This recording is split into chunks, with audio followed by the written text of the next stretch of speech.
Olá, sejam bem-vindos ao programa Aprender a Estudar em Casa. Com vocês, o professor Luís Barbosa, professor de História 12º ano. Antes de iniciarmos a nossa aula, convém aqui deixar umas recomendações. Nessa época da Covid-19, é conveniente evitar lugares de aglomeração, respeitar as normas de Direção Nacional de Saúde.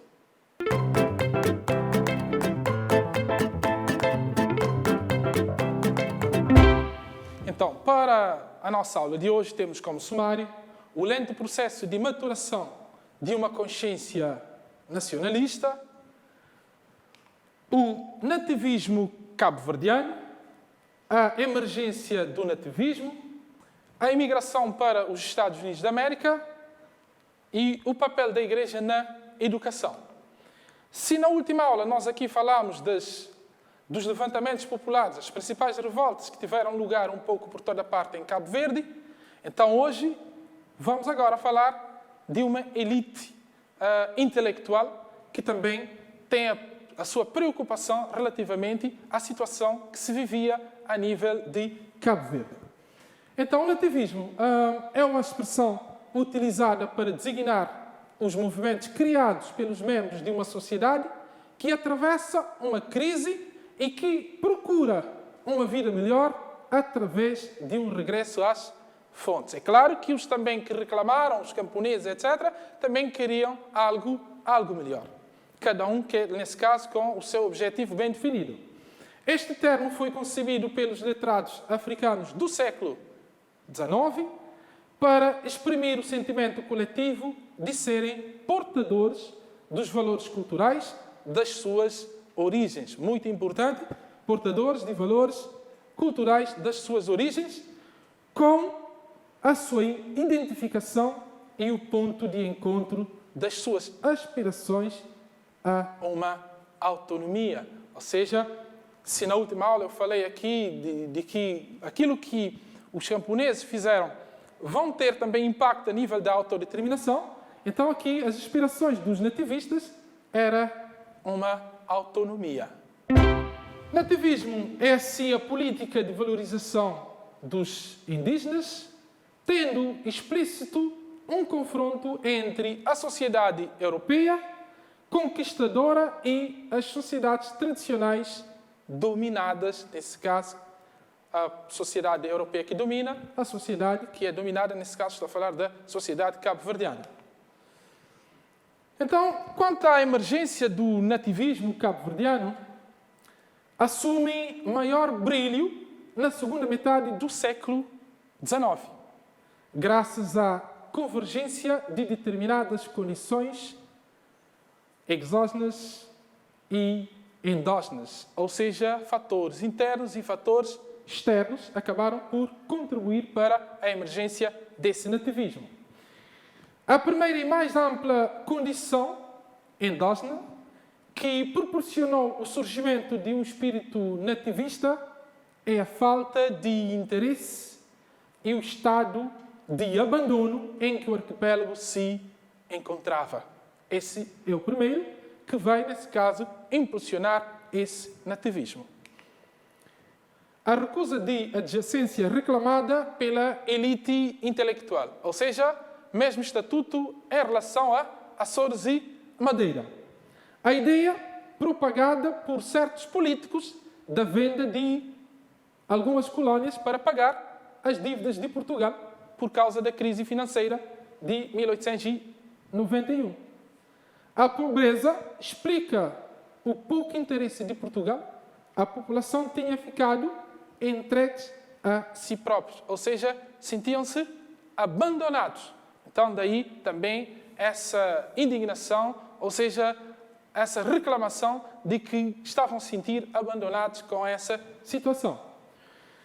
A administração colonial nunca permitiu o desenvolvimento moral e material de Cabo Verde. A situação de fome em Cabo Verde sempre foi uma dura realidade, em que os famintos emigraram como serviçais para a ilha de São Tomé. Acho que vocês já devem ter ouvido falar ou já devem ter ouvido alguma música que fala da imigração para São Tomé. Então, situação dos que, numa situação difícil, acabaram por emigrar para as ilhas de São Tomé. Ainda, particular destaque deve ser dado à implantação da instrução pública, ou seja, entre 1817 a 1845. A instrução que depois, mais à frente, vamos falar sobre o papel da Igreja. A introdução da imprensa e a produção cultural, a gênese e expansão de uma elite letrada, o fim da sociedade escravocrata. Dos fatores exógenos que modelaram o nativismo, cabo-verdiano nesse caso, convém aqui realçar, ou seja, apontar, a independência do Brasil, que nós já tínhamos falado disso na última aula, que isso também teve algum impacto em Cabo Verde, quando aqui falámos sobre a revolta de Montagar. As lutas liberais em Portugal, de 1826 até o advento da República em 1910, e a imigração para os Estados Unidos, que também vamos falar que faz parte do nosso sumário. Portanto, de uma forma geral, podemos apontar que, de entre esses fatores que contribuíram para a imigração, aliás, contribuíram para o nativismo cabo-verdiano, ou seja, tiveram forte impacto para o arranque ou iniciação do nativismo cabo-verdiano. Convém aqui ainda apontar a introdução da imprensa e a produção cultural, que teve um papel muito importante também no desenvolvimento do nativismo cabo-verdiano. Vamos ter o Correio de Cabo Verde, de 1879, o Eco de Cabo Verde, de 1880, e a Justiça, em 1881. A expansão de uma elite letrada, criação do seminário Liceu de São Nicolau, que todos devem ter ouvido falar, ou mesmo outros já devem conhecer. Fim do sistema escravocrata em 1878. Uma data importante que também nós falamos aqui na última aula, da abolição do tráfico da escravatura. A imigração para os Estados Unidos e o seu impacto político e financeiro, também na sociedade cabo-verdiana, que nós já tínhamos até falado da situação económica na última aula. As mensagens que chegam dos movimentos liberais do mundo negro e o papel da Igreja. Essa parte é importante fazer referência, quer dizer, que as mensagens, ou seja, as informações que chegavam em Cabo Verde sobre a mudança da situação de países que viviam na mesma ou situações semelhantes a Cabo Verde, isso teve também grande impacto, ou seja, teve influência no nativismo cabo-verdiano. A nível da estrutura social, as consequências mais diretas serão a redução acentuada, por um lado, de um número de europeus em Cabo Verde e o crescimento, por outro lado, dos brancos da terra, em regra geral, nesse caso, um mestiço cujo nível económico e social elevará ao herdar bens e terras do seu pai europeu. Ou seja, a partir daí, os europeus foram-se embora, os mestiços acabaram por, até certo ponto, uma parte positiva, herdar aquilo que é do pai e as terras que era do pai europeu. Assim surge o sentimento de diferença e da identidade dos crioulos. O homem crioulo conquista rapidamente o poder cultural. É claro, nós somos um povo muito batalhador. Assume o comando de uma nova língua, socializa os costumes africanos e africaniza o catolicismo. Começa então a atuação de determinados atores nacionais, os nativistas. Um pensamento que dá prioridade à conquista da cidadania através da atuação política. Debruça sobre a emancipação do homem liberto da situação de escravidão em que vive contra a sua vontade. É claro que ninguém fica contente estando perante a dominação, ou seja, perante a escravidão. O nativismo marca o início e a evolução da elite crioula. Então, já nessa fase, o nativismo teve um papel muito importante, contribuindo desse modo para uma nova fase na vida do país. Ou seja, onde nós vamos ter a ação dos intelectuais, ao contrário daquilo que aconteceu no passado. E eles vão ter um papel importante que futuramente vamos ver que vão contribuir, ou seja, deram um contributo importante para que Cabo Verde se afirmasse como um país mais tarde independente. A especificidade do nativismo cabo-verdiano, ou seja, o nativismo cabo-verdiano tem as suas raízes mais profundas num conjunto de encadeamentos históricos bem determinados. O estado de abandono que as ilhas sempre foram votadas pelos sucessivos governos da metrópole. As crises periódicas de falta de alimentos, espalhando a miséria e a fome, nesse caso, por todo o país. Situações que inquietavam a população e não só esse grupo letrado que esteve sempre inquieto com essa situação. Tratamento diferenciado dado aos filhos das ilhas ou crioulos, com base em leis discriminatórias e, portanto, para eles, injustiças, ou seja, injustas. Os nativistas crioulos rejeitam vigorosamente o conceito de nativismo, que traduz num patriotismo exclusivista e xenófobo e expressa marcada aversão a estrangeiros. Os nativistas cabo-verdianos não têm qualquer ódio de raça, têm como objetivo resolver os mais graves problemas sociais, políticos e económicos que afetam a vida dos cabo-verdianos. Eles não tinham nada contra o estrangeiro. Simplesmente estavam a reclamar, inclusive, o caso do abandono que se encontrava Cabo Verde. Eles não tinham nada contra os estrangeiros, nesse caso até contra os portugueses, até porque eles eram filhos. Eram filhos. Os nativistas cabo-verdianos conservam as suas posturas de lealdade à potência colonizadora. Por exemplo, temos o Eugênio Tavares, editava ele próprio o jornal Alvorada, em cujas páginas não se limitou a afirmar, justificando a justeza da vontade de autonomia dos cabo-verdianos. Portugueses irmãos, sim. Portugueses escravos, nunca havemos de ter nosso Monroe, a África para os africanos. Para além de Eugênio Tavares, nós temos outros nativistas que não estão aqui referenciados, mas Januário Leite, o Pedro Cardoso, quer dizer, mais outros que não estão aqui referenciados, mas que também deram um contributo importante nessa época. O impacto da imigração para a América é sentido, deve salientar-se não só do ponto de vista social e económico.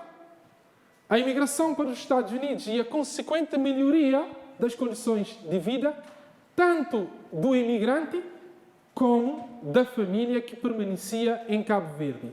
Trazem também consigo a elevação socioeconómica de uma franja significativa da população. Ou seja, a imigração para os Estados Unidos vai trazer melhoria não só para a pessoa que vai, mas também para os familiares que ficam em Cabo Verde. Isso é, até ainda hoje, é a mesma coisa, quer dizer, quando os nossos imigrantes saem, vão para a Holanda, vão para a França, vão para o Luxemburgo, Estados Unidos da América, até ainda hoje, a ideia é melhorar a sua condição de vida também dos familiares que ficam em Cabo Verde. Ele faz-se sentir igualmente ao nível da cultura e dos valores, ou seja, essa imigração não é somente a nível económico, mas também a nível cultural. Já que aquele que partia regressava mais letrado, regressava mais culto, porque entra em contacto com a cultura americana, é claro que ganha muito mais. E o universo do que saíra e trazia consigo, além de mais, os modelos culturais políticos de um país rico e desenvolvido. Até ainda hoje, quando os nossos imigrantes regressam dos Estados Unidos e não só da Europa, eles vêm e dizem, não, calma, isso já não funciona assim, na Europa não é assim. Estão a reclamar, porquê? Porque estão perante uma cultura de um país bastante desenvolvido e sempre querem melhor. Por isso, reclamam. E, nesses casos, os que foram para os Estados Unidos regressaram já muito mais enriquecidos, não só por causa do poder financeiro, mas também a nível cultural.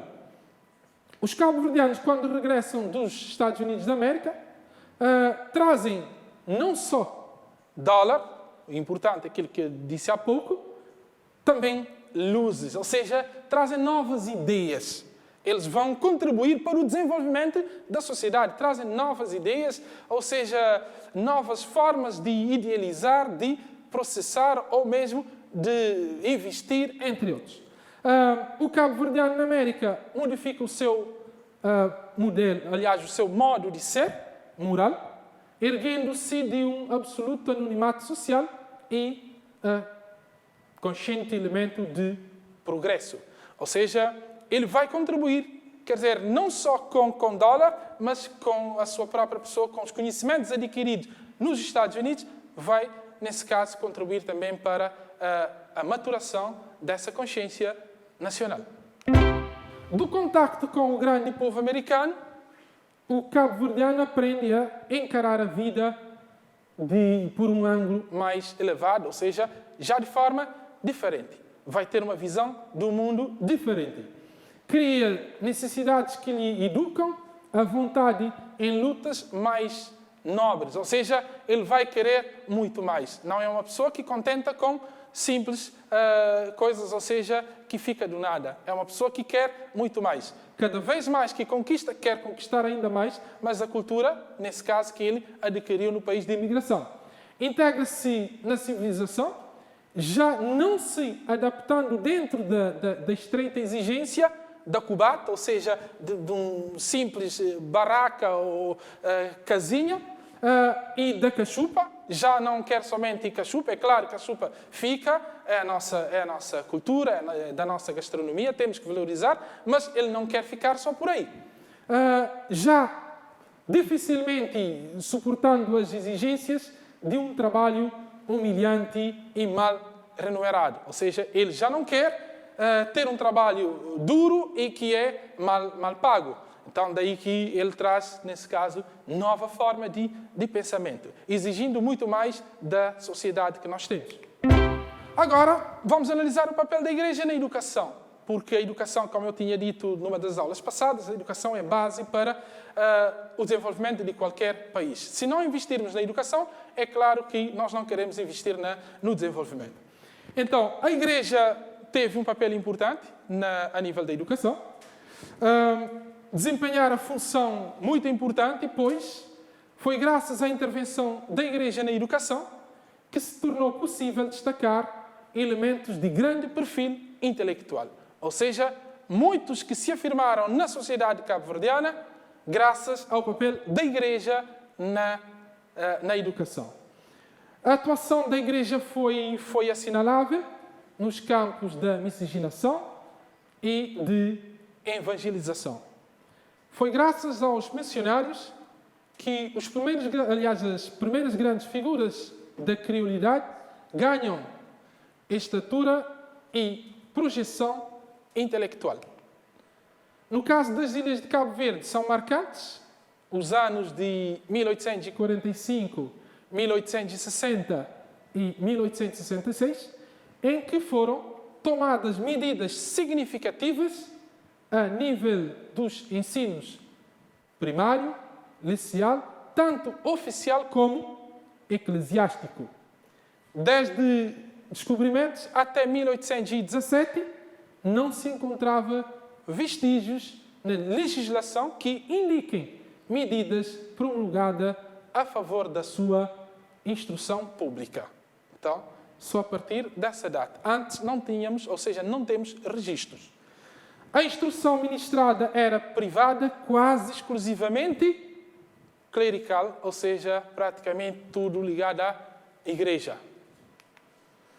Finalmente, já em 1817, como eu tinha dito há pouco, antes dessa data não há nenhum registro, foi criada na Vila da Praia a primeira escola oficial de ensino primário, ainda primário, gente. Cria-se a instrução primária e o ensino liceal e eclesiástico. Já em 1860, já mais à frente, a criação na Praia de Liceu Nacional da província de Cabo Verde, que funcionou no Passos do Conselho, na cidade da Praia. Em 1866, cria-se o Seminário Liceu de São Nicolau. E muitos professores foram trabalhar em São Nicolau e encerrou-se o Liceu da Praia. Então, só para referenciar que muitos que estudaram no Seminário Liceu de São Nicolau acabaram por dar grande contributo na afirmação do nosso nativismo e não só, já futuramente, para o movimento claridoso. Ok? Então, sendo assim, acabamos por ver o papel que a Igreja teve na educação, um papel muito importante e que deu contributo também para a evolução a nível académico e não só intelectual da nossa sociedade. Então, posto isso, vamos ficar por aqui. Agora vamos passar para um pequeno trabalho de casa.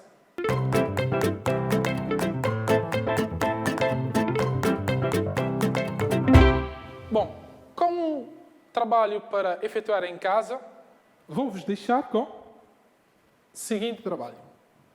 Primeiramente, define o nativismo, refere as condições endógenas e exógenas que contribuíram para o brilho do nativismo na segunda metade do século XIX. Número 3, realça o papel dos nativistas na criação do sentimento nacional. 4, fala do impacto da imigração cabo-verdiana para a América, do ponto de vista social e econômico. Por último, 5, destaca o papel da Igreja na educação em Cabo Verde.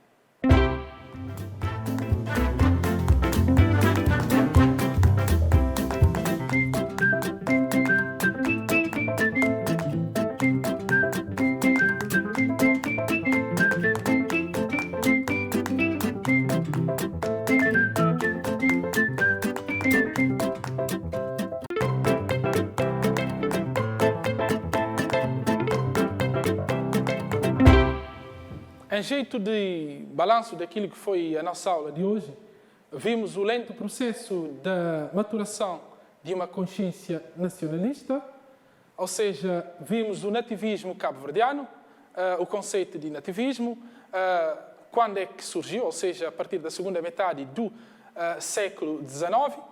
Vimos os fatores internos e externos que contribuíram para o nativismo cabo-verdiano, ou a emergência do nativismo cabo-verdiano, a imigração para os Estados Unidos da América, ou seja, as consequências que a imigração para os Estados Unidos da América teve também para o nativismo cabo-verdiano, onde nós falamos da maturação da consciência, para além da empoderação económica que vai trazer para a nossa sociedade, mas também vai mudar o aspecto cultural e a forma de pensar dos cabo-verdianos. Também o papel da Igreja na educação, surgimento dos primeiros postos de ensino, tanto a nível primário, a nível liceal. Mas há que também fazer realce que os nativistas não estavam a reclamar nada de mais, porque para eles, ou seja, não estavam a criticar Portugal por mal, simplesmente um sentimento de abandono relativamente à pátria, daí que queriam chamar a atenção desse abandono que Cabo Verde estava, ou seja, que o Estado cabo-verdiano se encontrava. Porque eles sentiam, nesse caso, Portugal como pátria e que, no entanto, estavam sendo abandonados pela administração portuguesa. Já no final da nossa aula, no âmbito do programa Aprender a Estudar em Casa, antes de ir embora, gostaria de voltar a relembrar-vos que, durante essa época, convém evitar lugares de aglomeração e respeitem distanciamento social. Espero contar com vocês já na próxima aula.